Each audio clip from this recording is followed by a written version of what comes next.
ver ahora a Doménicos Theotokopoulos, conocido como El Greco. El Greco es el nombre con el que se lo conoce en el mundo del arte y es un bautizo hecho por los españoles porque aunque él es cretense, es griego, vivió un tiempo en Venecia, otro tiempo en Roma y finalmente en España, en la ciudad de Toledo, que es a donde desarrolla la parte más importante de su obra. En el año 41 ha nacido y en el año 45-46 es el Concilio de Trento. Ustedes saben que el arte manierista es el arte de la Reforma protestante. A eso la Iglesia Católica responde con lo que se denomina la Contrarreforma o la Reforma Católica, que se inicia con el Concilio de Trento. Es decir, que el arte del Greco, aunque responde a los principios estilísticos de la época de la Reforma, es un manierismo tardío porque se da casi todo en la época de la Contrarreforma, que estilísticamente en la historia del arte se relaciona con el barroco. Les quiero mostrar algunas de sus obras. Estas son obras primeras, obras que ha hecho en su estadía en Venecia. Él toma de allí, él aprende de los artistas venecianos, toma de ellos esta elaboración atmosférica de la luz y todos estos intereses en relación con la luz y con el color. Ahora yo les muestro esta Adoración de los Magos, que es una obra religiosa. En general el Greco se dedica a obras religiosas y es con lo que logra finalmente tener muchísimo éxito, aunque le cuesta lograrlo porque no es un pintor de corte, no es un pintor para las cortes civiles, les diré, sino para el arte religioso, que es a donde despliega su camino. Vemos esta Adoración de los Magos y como una obra primitiva de él. Sin embargo, si ustedes la observan, pueden ver allí algunos elementos, estos trazos rápidos, cortados, ¿sí? Que seguramente a ustedes les recordarán a alguien. Les recordarán a alguien que hemos estado viendo que que cuando pinta agrega estos trazos rápidos, estos trazos veloces, cortados, nerviosos, que dan este dinamismo lumínico. Ese pintor es, como ustedes saben, Tintoretto, lo que quiere decir que aunque no se ha formado propiamente con Tintoretto, ni tampoco con Tiziano, de quien obtiene, digamos, toda esta estudio y carga de color, se ve muy influenciado por ellos. En esta obra podemos ver algunas cuestiones, como por ejemplo los cuellos de los camellos, que son demasiado largos o son un poco raros. La arquitectura es una arquitectura clásica, pero fíjense cómo es el tratamiento del cielo, ¿no? Un cielo que no intenta acercarse al naturalismo, aunque sí lo hace en relación con los rostros, ¿no? O la forma de los volúmenes de los paños, o inclusive el juego de las luces. Acá tenemos una obra de su época romana, porque él va a Roma y puede ver las obras de Rafael, de Miguel Ángel, y se ve bastante influenciado por Rafael, un poco menos por Miguel Ángel, pero bastante por Rafael. Vemos esta obra que es La expulsión de los mercaderes del templo. Es interesante esta obra porque él repite estos temas más adelante y es bastante notable el camino de su estilo, ¿no? Entonces, si vemos acá, podemos ver esta construcción romana con los arcos de medio punto, con estas columnas y pilares, con los capiteles corintios, un tipo de arquitectura que venimos viendo durante el Renacimiento tardío en realidad en el Renacimiento, todo el Renacimiento que toma estos elementos de la arquitectura clásica, y en el Renacimiento de la crisis o el tardío, que es en la época de Rafael, por ejemplo, estas estructuras son protagonistas de las obras, y en este caso también. Sin embargo, tenemos acá una serie de cuestiones que ya hemos visto en los otros pintores manieristas que podemos identificar, como son, por ejemplo, estas composiciones en diagonal, con estas diagonales que se abren a espacios que se van a no sabemos dónde, que se forman como una especie de cono que se dirige hacia un fondo inasible por parte de nosotros. No se ve el punto de fuga, digamos, sabemos hacia dónde va. Pero estos espacios así que se abren, o que los episodios importantes están en primer plano, nunca desarrollan estas composiciones de tipo simétricas, sino más bien asimétricas, como es el caso de esta. Nuevamente, el amontonamiento de personas con esta gran dinámica, esta superposición de personas que de pronto se pierde la noción de dónde empieza una y dónde termina la otra, por la superposición y por el amontonamiento. Es también uno de esos rasgos, lo mismo que estos escorzos en direcciones raras o escorzos forzados. Fíjense, por ejemplo, en un personaje aislado o en estos otros personajes que tienen estos escorzos excesivos, les diré, ¿no? Que pueden o parecer acrobáticos o ser bastante teatrales, ese tipo de cosas que son propias del manierismo. Entonces, en esta pintura operarían esas dos influencias, la del manierismo y también la del Renacimiento. Vamos a ver ahora otra expulsión de los mercaderes de unos años después, muy pocos años después. Fíjense, es la misma estructura, Les muestro esta y voy a pasar a la anterior para que vuelvan a verla y vean allí las diferencias. ¿Ven? Por ejemplo, la luz es distinta en esta que en la otra. El arco, este es un arco de medio punto, y en este caso el arco se ha elevado, se ha estirado un poco. El resto de los personajes sigue manteniendo estas características que les decía, estos tratamientos de luz al estilo del Tintoretto, con estos juegos rápidos, lumínicos, los colores agrios que usan los manieristas también está es evidente acá, pero fíjense la luz de este espacio o este otro espacio que se abre, que lo replica. La composición es la misma, pero aparecen acá estos cuatro personajes que son, supongo que ya los estarán identificando ustedes, pero si los observan bien van a ver que es Miguel Ángel, que está acá. Miguel Ángel, este es Rafael, este es el Tintoretto, y este es Giulio Clovio, que es otro pintor de la época. Es decir, que ha hecho una especie de homenaje poniendo en el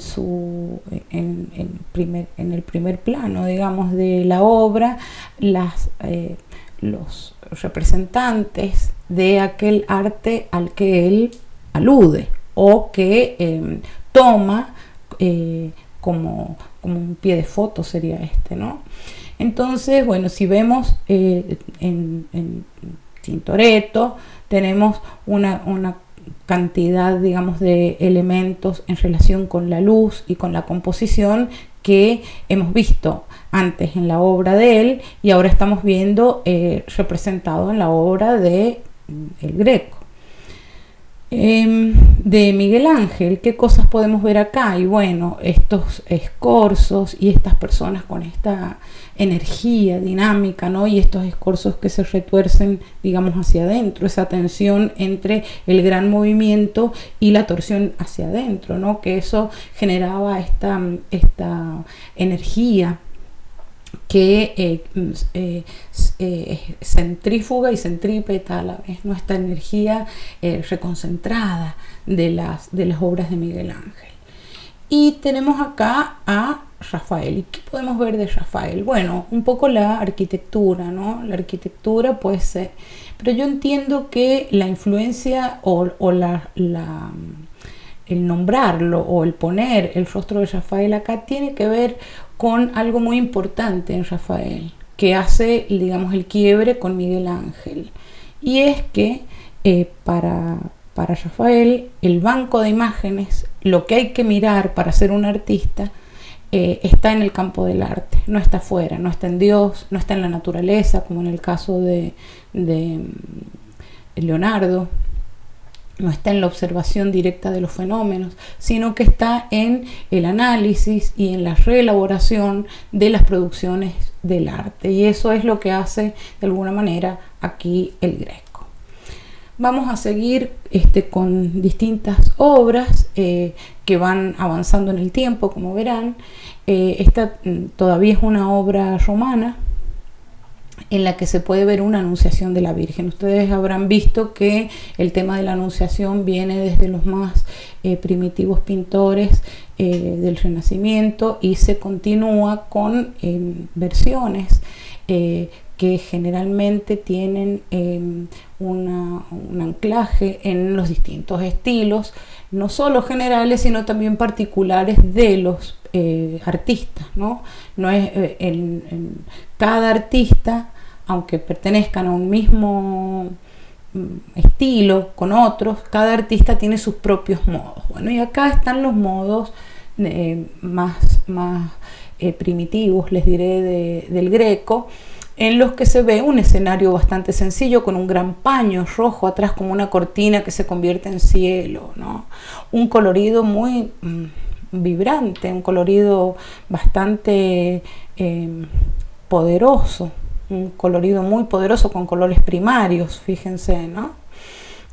Como les dije, el escenario es una arquitectura típicamente romana, con estas baldosas, estos pisos típicos, y está la Virgen ahí en el reclinatorio, que si vemos la orientación de la Virgen con la orientación del paño, la orientación del ángel, resulta que vemos nuevamente una diagonal constructiva. Las luces, ustedes verán que son, digamos, al estilo rápido de Tintoretto, pero no es igual que Tintoretto, es distinto que Tintoretto, porque Tintoretto es mucho más concreto en las formas, y en cambio en el caso de el Greco, las formas se desdibujan un poco hacia el fondo. Fíjense que no tienen los límites tan claros como mucho de la obra del Tintoretto, ni son formas tan clásicas, ¿no? De todas maneras, la rapidez del pincel, el dejar el trazo del trabajo del pincel en algunas partes del cuadro, por ejemplo, no está aquí en las baldosas, pero sí están las luces, estas luces flameantes, estas luces vibrantes como lenguas de fuego que movilizan el aire. Esto también es propio del Greco, lo mismo que estas figuras livianas. Les muestro ahora una Magdalena penitente. Fíjense la época en la que estamos. Ya el Concilio de Trento ha sido hace más de 15 años, es decir, que en el resto de Europa, incluido España, estamos ya en la época de la Contrarreforma. Sin embargo, él mantiene el estilo pictórico, o aún está en desarrollo el estilo pictórico manierista, porque es un manierismo, como les decía, bastante tardío. Magdalena penitente para la época de la reforma de la Contrarreforma, era un tópico porque ellos querían que los pecadores mostrar al pueblo que los pecadores podían reivindicarse y volver, digamos, al seno de la iglesia. Y esto sería de alguna manera la Magdalena, que está en penitencia, ¿no? Ahora, si miramos la obra, fíjense la luz que tiene, es una luz como metálica, y no es una luz lunar, no es la luz de la luna, es la luz del sol, pero es como metálica. El tratamiento del paño que si bien ha tomado elementos del Tintoretto y también del colorido veneciano, fíjense el tratamiento de los pliegues, estos pliegues con estos grandes planos que tienen como un tratamiento pictórico que no nos permite ver la textura imitativa de la tela, sin embargo nos dice de qué clase de tela es, una tela brillosa, ¿no? Lo mismo que el cielo, fíjense la forma de las nubes, esto no es observación de la naturaleza, o sí, pero es una reinterpretación de cómo es que estas nubes son, y el trabajo del pincel, cómo es que él permite que eso se vea, no hace estos cielos tersos donde el claroscuro va cambiando suavemente, con pasajes suaves entre un valor y otro, o en estos casos entre un color y otro. Fíjense que hay anaranjado con azul y blanco acá, ¿no? Sino que él remarca esa gestualidad, esa impronta de su propia mano. Le encargan en un momento, él quería trabajar en verdad en la corte de España, quería trabajar para el rey, pero un poco que no encaja con su personalidad, con lo que necesitaba la corte del rey, y entonces en un momento le encargan el retablo mayor de Santo Domingo el Antiguo, ya en 1577. Este retablo se encuentra en Toledo, que era en ese momento Toledo era el centro cultural, les diré, ¿no? Albergaba a una gran cantidad de intelectuales y de figuras de la cultura como Cervantes, Góngora, Lope de Vega, Tirso de Molino, la Santa Teresa. Todas estas personas que eran, digamos, un foco de la cultura vivían en Toledo, y él quería trabajar para la corte toledana, pero en realidad esto se lo encarga en una iglesia, y la exigencia es que se quedara a hacerlo en Toledo. Entonces él se instala allí y ya queda viviendo en Toledo hasta su muerte, ¿no? Bueno, acá tenemos este retablo del que, digamos, está incompleto porque eran más pinturas, pero después se han destruido algunas, pero en ellas vemos una alusión a Tiziano en la... No sé si lo ven acá, o si les recuerda. No sé si recuerdan ustedes a la Santa María dei Frari. ¿Se acuerdan de aquella pala que vimos en la que era excepcional, ¿no? En la que María estaba como torcida, como en una torsión, con un cuerpo en torsión. Él imita de alguna manera esa torsión, por supuesto lo hace a su manera, pero esa imitación tiene que ver con aquella visión de Rafael, ¿no? De aquella visión de Rafael de tomar los elementos, los datos de la historia del arte, más que la historia del arte. Bueno, fíjense lo que es la ascensión de María acá, con este grupo de personajes que están todos en movimiento, con un dinamismo de gestos y de direcciones, ejes que dinamizan la composición, ¿no? También fíjense ustedes la superposición y la gran cantidad de personas, todas están mirando hacia abajo excepto estos dos que están mirando a la Virgen ascender. La Virgen, con un cuerpo enorme, ocupa la mitad superior del cuadro en otra escena, es decir, que divide aquí la escena como en dos partes. la parte inferior, que es la parte terrenal, con un tratamiento similar a la parte superior o la parte celestial, en la que está el coro de ángeles allí, todos alrededor. Fíjense el colorido y el tratamiento de las luces con estos contrastes altos de color y con colores saturados, ¿no? La Virgen en un escorzo rarísimo que se va como para el infinito, y las nubes allá son ángeles. Esto también recuérdenlo en la Madonna Vaticana de Rafael, ¿no? Que en el cielo eran todas cabecitas de ángeles. Entonces se incrusta, digamos, se eleva, y como si se incrustara en la parte superior del cuadro. Ahora el cuadro, si lo miran bien, las proporciones que tienen, es muy alargado y es, digamos, es un poco complicado componer en estos formatos tan excesivos, ¿no? Si es demasiado alto, si es demasiado ancho, presentan complicaciones para la composición. Sin embargo, él lo resuelve de una manera magistral, porque a él le viene bien, porque responde, digamos, a sus esquemas compositivos según su propio estilo, ¿no? Arriba, no sé si vieron allí, estaba acá la ascensión de la Virgen, y arriba está la Trinidad o la Santísima Trinidad. Y ahí vemos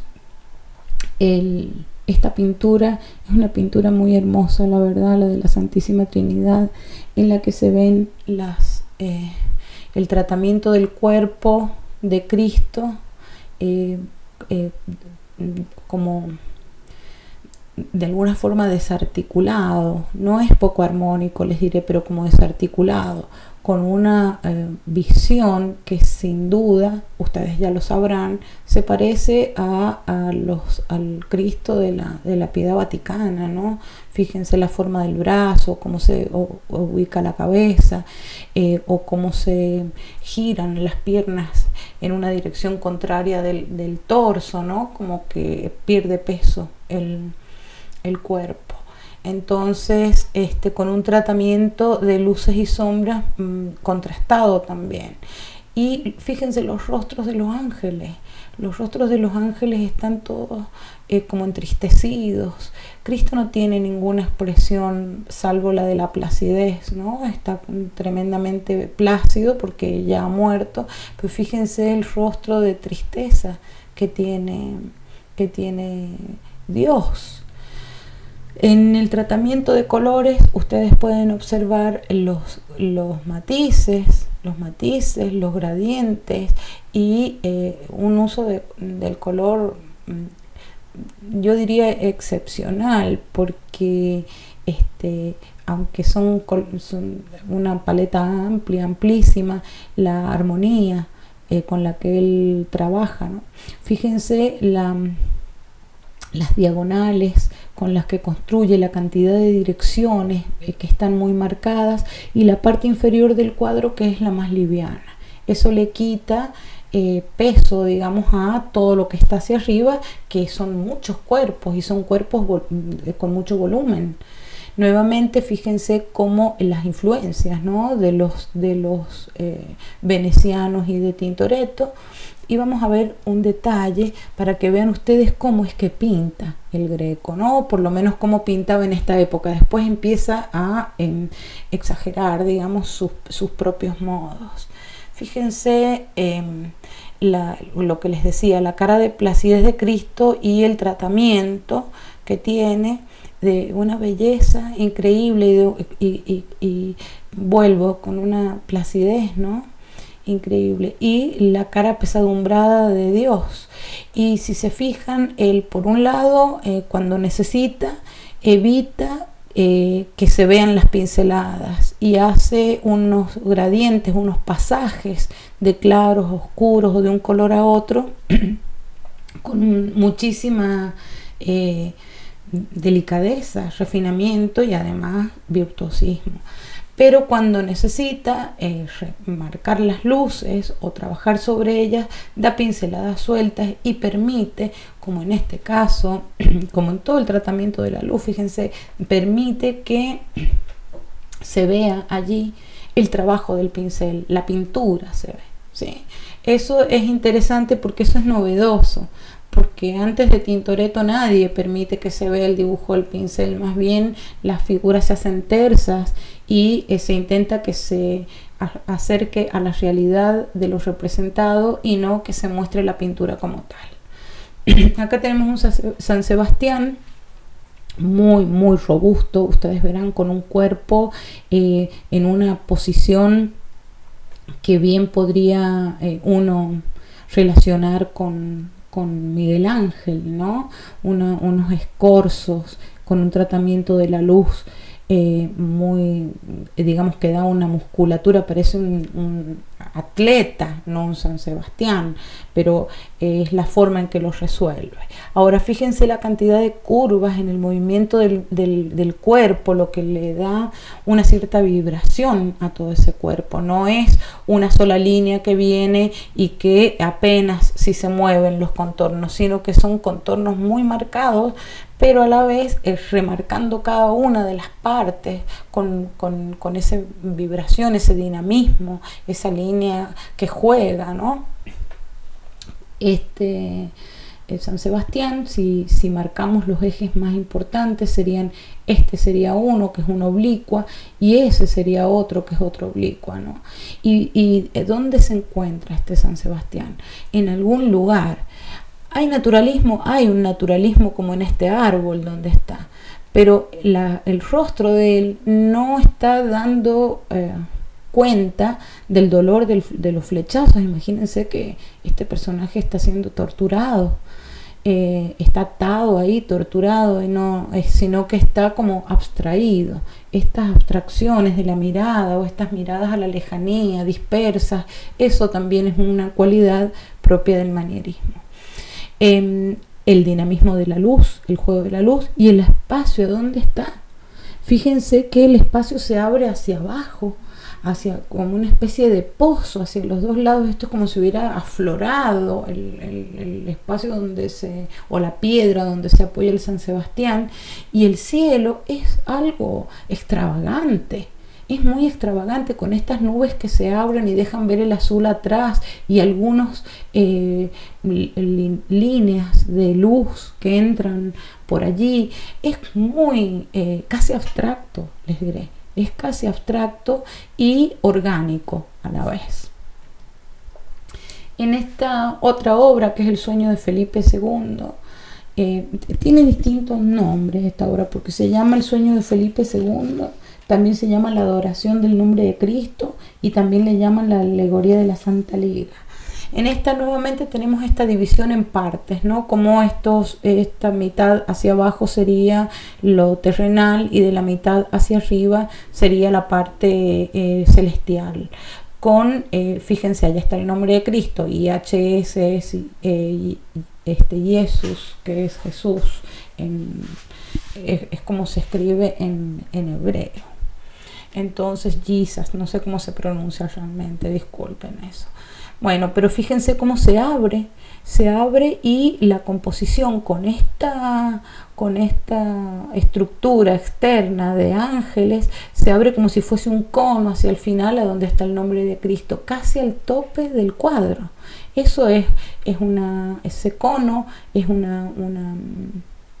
o ese embudo, como les digo yo, es un tipo de construcción manierista típica, ¿no?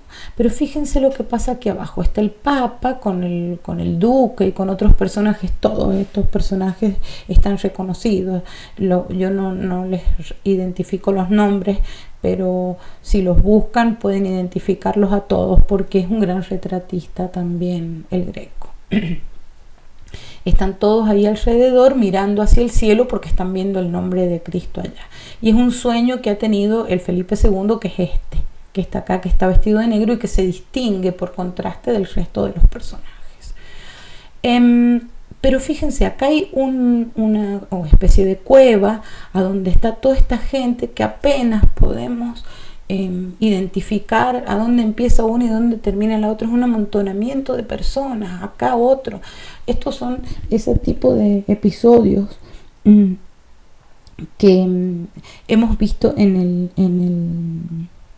en el medioevo, ¿no? Esta multiplicidad de cabezas, una arriba de la otra, eso lo hemos visto en el medioevo, y él toma ese modo de trabajar, ¿no? Hay como unos triángulos, acá habría como un triángulo y acá habría como otro triángulo con el que compone, y este se va en una dirección y este se ve en otro, pero hay otros episodios allá que se suman, que están más atrás y que no se pueden ver con tanta claridad, pero esta sumatoria de episodios, esta yuxtaposición de episodios, recuerden que es también una de las características del manierismo. La densidad de personas, estas direcciones que se marcan para distintos lugares, y los vacíos, también hay lugares vacíos allí que son también parte de las cuestiones del estilo, ¿no? Las nubes, por ejemplo, fíjense esta nube que tiene cuerpo. ¿Cómo tendrá de cuerpo y será de opaca que no se ven estos ángeles, que solamente se le ven fragmentos? Están tapados por las nubes, cuando en otros casos hubiesen aparecido las nubes como translúcidas. En este caso son cuerpos que en conjunto se organizan y nos marcan las direcciones todas al nombre de Cristo, que se encuentra, como les digo, en la parte más alta, no en el centro. En otro momento histórico esto hubiera pasado a estar al centro, no casi en el límite o casi fuera de la obra. Bueno, les voy a mostrar ahora esta obra maravillosa que se llama El Expolio. Esta ya es una obra de su vida en Toledo. El Expolio de Cristo es una de esas obras, les diré, importantes en la historia del arte, lo mismo que en el campo del manierismo, ¿no? Aunque sea tardío. Podemos ver, el expolio quiere decir que le van a sacar la ropa a Cristo, lo van a desnudar, le van a expoliar de todos los bienes, lo único que le queda es el vestido, y de allí lo van a crucificar. Lo están llevando, digamos, así empieza la pasión de Cristo, con el expolio. Y lo tenemos en el centro. En el centro está Cristo, ¿sí? Raro, porque ustedes recuerden que en general en las composiciones manieristas el centro o está vacío o los personajes no están justo los más importantes. En este caso está justo en el centro, y además está vestido de rojo. Y ese vestido rojo que tiene lo distingue absolutamente del resto, lo destaca. Atrás tenemos un conjunto de hombres, una cantidad de gente, una turba, les diré, que vienen a desnudarlo para matarlo. Entonces atrás están las lanzas, las picas, todas estas cosas, con estos personajes así acumulados y oscuros, grises y negros, ¿no? Que están alrededor de él. Si los vemos de cerca, cada uno es un retrato. Cada uno es un retrato con una característica individual, con un carácter individual muy evidente. Aquí al costado hay un personaje con un traje medieval, un traje que para esta época eso no existía. Pero fíjense la mirada, cómo abre el cuadro, digamos, hacia adelante, porque nos está mirando a nosotros. Está como invitándonos a formar parte o a cerrar el círculo del cuadro. Aquí abajo hay 3 personajes. Esos personajes son las 3 Marías. Es la María, la Virgen María, que es esta. Esta es la Virgen María. Esta otra es la María Magdalena. Y la tercera es esta, que está acá, que es María Cleofás, que representan, digamos, a las 3 Marías. Esto le provoca un gran enojo a la iglesia en esa época, porque no querían que María, o primero que no querían que estuvieran las 3 Marías, y segundo que María no podía estar abajo en el cuadro, tendría que estar arriba, y arriba puesto a esta turba violenta, ¿no? Es decir que es un cuadro que le genera, digamos, a él una cierta disgusto con la iglesia. De hecho, la iglesia medio que no lo acepta, no se lo quieren pagar. Bueno, hay unos líos allí. Finalmente está, y hasta el día de hoy, en la Catedral de Toledo este cuadro.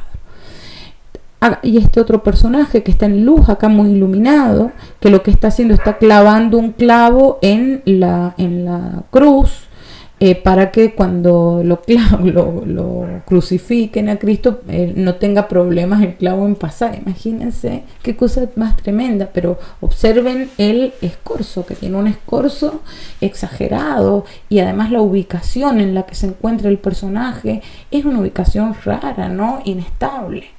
Y hablando de inestabilidades, fíjense ustedes el piso. El piso está totalmente oblicuo. Es más, si no viéramos que Cristo tiene los pies apoyados acá, si viéramos lo otro, parece que está acostado, porque está totalmente abatido el cuadro.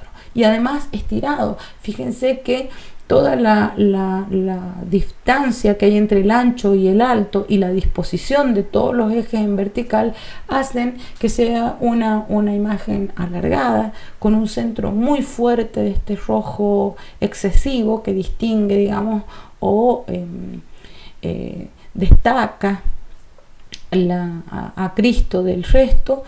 Y estos amontonamientos, el único descanso sería este color pasional, digamos, excesivo, que es el rojo. Si lo vemos de cerca, no sé si es muy buena esta imagen, pero es la mejor que encontré. Podemos ver el rostro de Cristo, ¿no? Nuevamente con esa mirada dispersa, como que está entregado, y con una belleza de calma en el rostro. Y por otro lado vemos a estos personajes oscuros que señalan, que lo tironean, que lo tienen atado, que se ríen, que están apretados. La única paz, digamos, la única calma es esta mirada que se dirige al cielo. Entonces el cuadro en sí tiene un centro que sería, o un centro de interés que sería el Cristo, y su mirada que se va hacia afuera. Todo lo demás es cerca el espacio y lo cierra, pero no lo cierra de una forma estática, sino que es puro dinamismo en todas las direcciones, con todos esos colores, y casi no hay fondo. En el fondo lo único que hay es un cielo aparentemente raro ahí, también un poco abstracto, que es intrascendente en relación con la imagen y el poder de Cristo, digamos, distinguido con el color, la belleza de esa mirada pacífica. Es el único punto, digamos, de respiro que uno tiene cuando mira este cuadro. Les voy a mostrar unos retratos. Este retrato posiblemente es de la esposa de él, la dama del Armiño, para que vean que digamos, el virtuosismo de este hombre y la capacidad de captar los caracteres individuales, y además los gestos, ¿no? Los gestos particulares de alguien. No me voy a detener en los retratos, pero sí les quería mostrar también este otro, como el caballero de la espada, o el caballero con la mano en el pecho, también se llama, un caballero español de la época, para que vean ustedes el realismo del que es capaz el Greco, el realismo y el virtuosismo.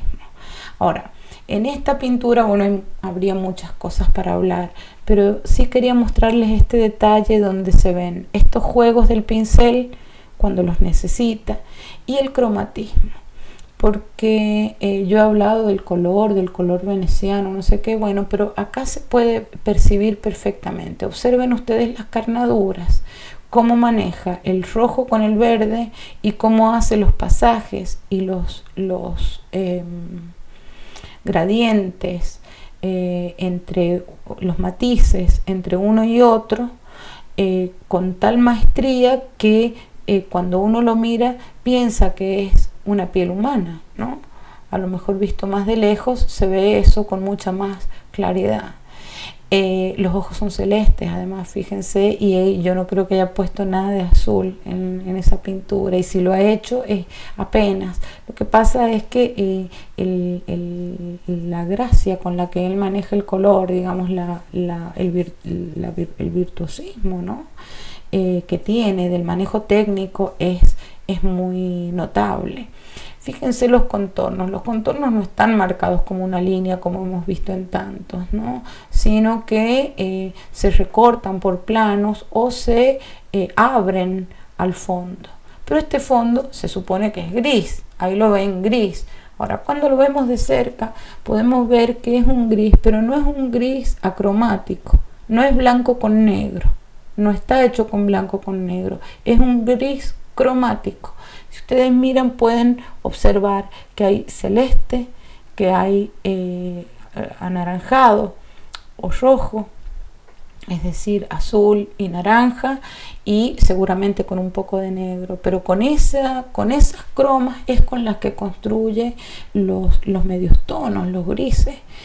Se los remarco porque él es una persona que no se adecuaría propiamente al estilo lineal, sino más bien al estilo pictórico. Y esa cualidad de pictórico, que según Belflin responde al barroco, y que es verdad, pero esa cualidad de colorista y de pictórico, tomada de los venecianos, es llevada a otro nivel o a otro plano, más que nivel, a otro plano, ¿sí? Muy distinto de la pintura veneciana. Vamos a seguir en otro